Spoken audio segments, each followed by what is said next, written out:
Para explicar um pouquinho a mais de biologia de tumor, eu vou usar alguns dados epidemiológicos para vocês. Isso aqui tem no Robbins.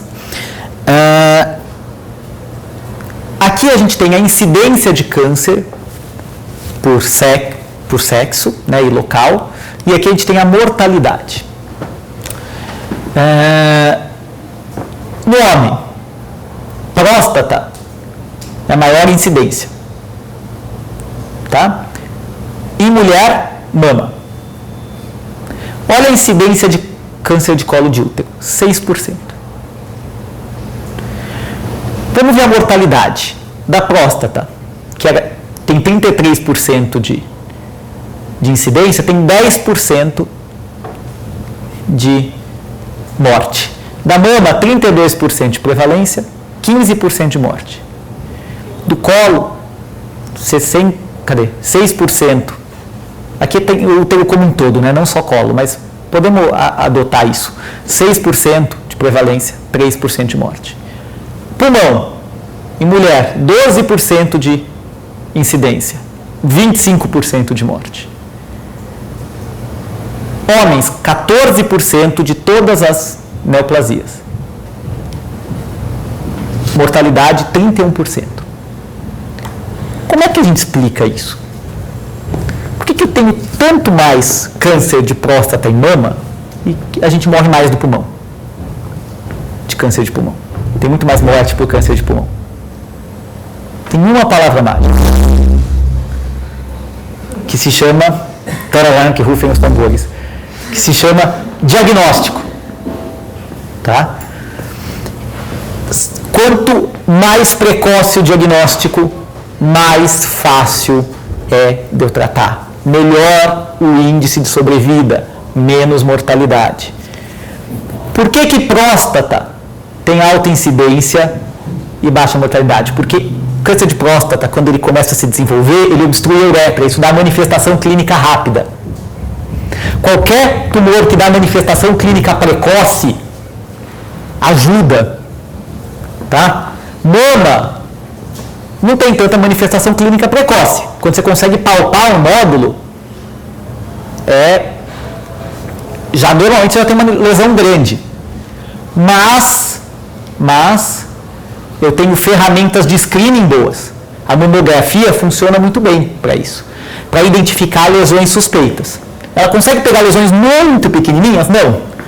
Mas ela consegue pegar lesões mais precoces que a palpação.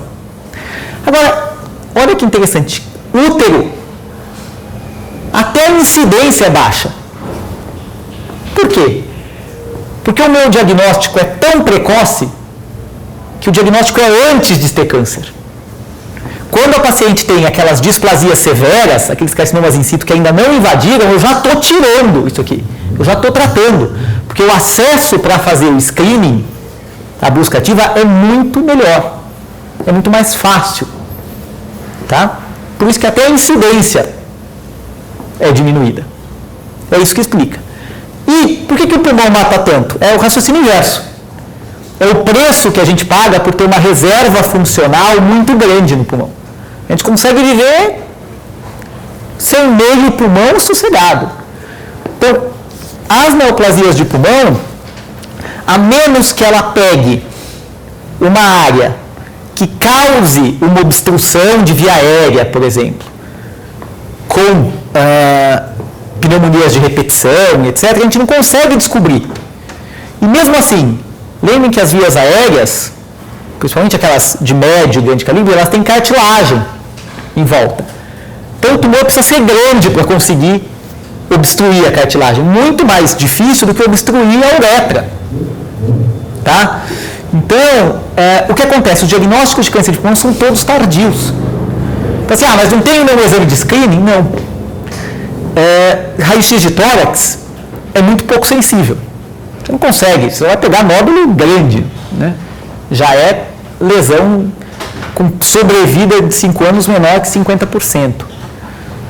Tomografia, dá? Tecnicamente dá. Mas qual o problema? Número 1, muita radiação. Problema número 2, nem tudo que é nódulo na tomografia é câncer ou lesão precursora. No nosso meio, a maior parte dos nódulos numa tomografia, nódulos no pulmão numa tomografia, são incidentais, são cicatrizes de tuberculose. A gente teve contato aí com o Mycobacterium, fez um complexo de GON, a gente vai discutir, vocês já viram um pouco disso na aula de granuloma, mas vocês vão ver bastante disso na patologia pulmonar ano que vem. E se aí todo mundo que tiver um nodulinho no pulmão eu precisar fazer segmento tomográfico, esse cara vai tomar radiação feito um maluco ao longo dos próximos anos, e isso é um exame pouco acessível e muito caro ainda, em termos de saúde pública. Tá? E não é no Brasil isso, é no mundo. Então, o diagnóstico de câncer de pulmão, ele ainda é muito complicado. Tá? Uma diferença básica entre sexos, quando a gente olha, tem algumas características epidemiológicas. Quando vocês forem olhar a epidemiologia de qualquer coisa, olhem a epidemiologia, e principalmente no câncer, pensando no que isso representa para a medicina, para a ação de vocês. E como que isso é explicado pela medicina. Olha que interessante. Câncer de útero, incluindo colo, nas mulheres. Em 1930, 30 e poucos por 100 mil mulheres. Cai, em 2000, menos de 10. O que é isso? Screening. Tá? Diagnóstico precoce, tratamento precoce. Acabou. Né? Esse amarelo, estômago. Como é que a gente explica isso aqui? Por que diminuiu tanto estômago? Duas coisas. Primeiro, diagnóstico. Agora você tem endoscopia, né? Teve o desenvolvimento de atitudes endoscópicas, você faz biópsia, você vê o que é. Segunda coisa, se chama geladeira. Você preserva melhor os alimentos, diminui o processo de fermentação, diminui a produção de subprodutos carcinogênicos. Tá? Os fatores ambientais são muito importantes no desenvolvimento de neoplasias. Então, quando você diminui isso ao longo do tempo, isso melhora. Olha que interessante. Cigarro. Olha o efeito do cigarro aqui no câncer de pulmão. Ó. Vai lá na Lua. Em 90, a gente começa a ter campanhas anti-tabagismo muito fortes e isso começa a despencar. Tem uma dissociação clara entre homens e mulheres. Como que eu explico isso? Alguma sugestão? Primeira coisa, homens fumam mais. Ok, tem trabalhos mostrando isso, que homens fumam mais que mulheres. Agora, por que atrasou nas mulheres? Porque as mulheres não fumavam antes. Tá? 1960, 1970 é a época da revolução feminista, né? E aí as mulheres, em vez de só conseguirem os direitos dos compartilhados com os homens, resolveram embarcar no vício também, né? Não podia ter pegado só o que era bom, quis pegar o que era mal. Subiu. Acabou que quando começa essa campanha mais forte contra o tabagismo, quando se consegue demonstrar claramente que há uma associação clara entre fumo e câncer, e embora isso pareça uma coisa muito antiga, não é. Essa comprovação aconteceu entre as décadas de 70 e 80. Tá? É que você começa a ter um pouquinho de redução. Essa redução continua nos anos atuais, diminuiu um pouquinho mais ainda. Mas isso aqui é um estrago em termos de saúde pública gigantesco, ainda mais quando esse é o tumor que mais mata. O câncer de pulmão é o câncer que mais mata. Tá? E a gente, se não tivesse cigarro no mundo, a gente teria mais ou menos 15% de todos os cânceres de pulmão que a gente tem hoje. Tá? Então, mais ou menos 85% das neoplasias de pulmão são associadas ao uso de cigarro. Então, lembrar, na epidemiologia, fatores geográficos, ambientais e culturais são importantes.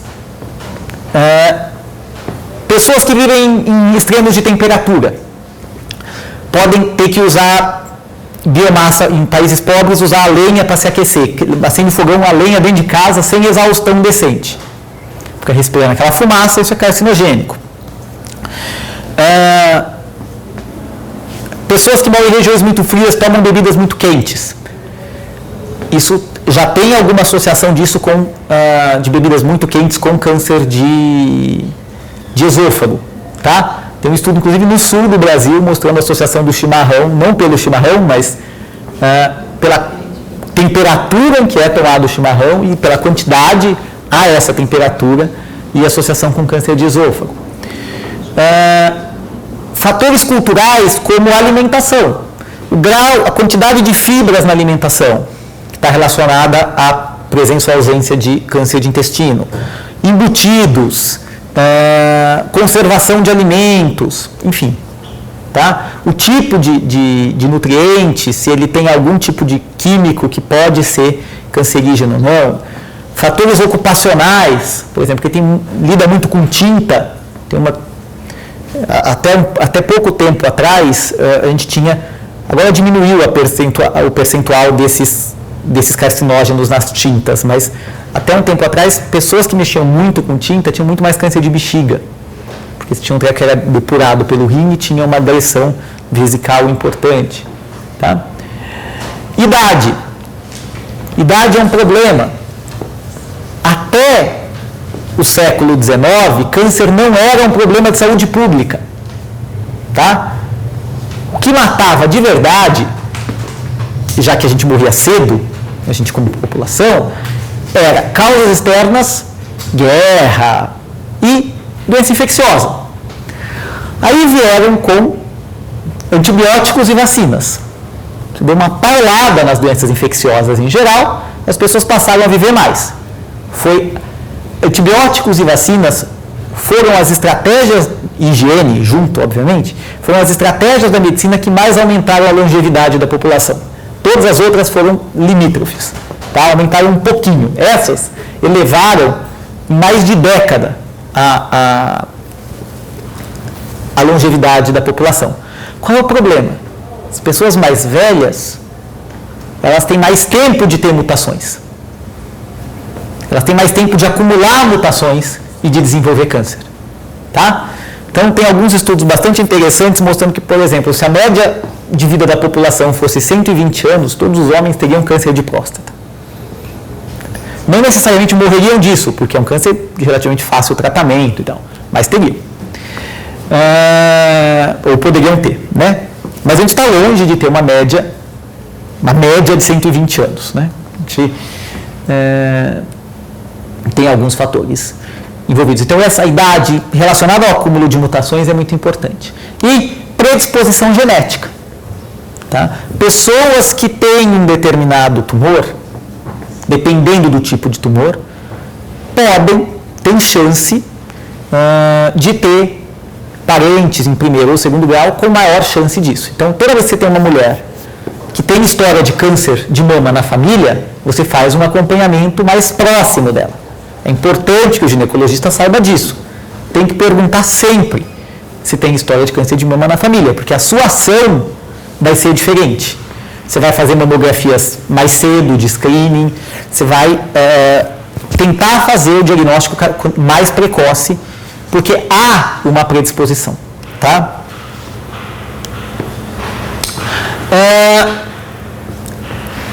Quando a gente fala desse processo como um todo de biologia do tumor, conhecer as bases moleculares é fundamental. Vocês vão ver essas coisas de forma específica nas próximas aulas, mas aqui vale a pena, é a única vez que a gente vai citar isso como um todo.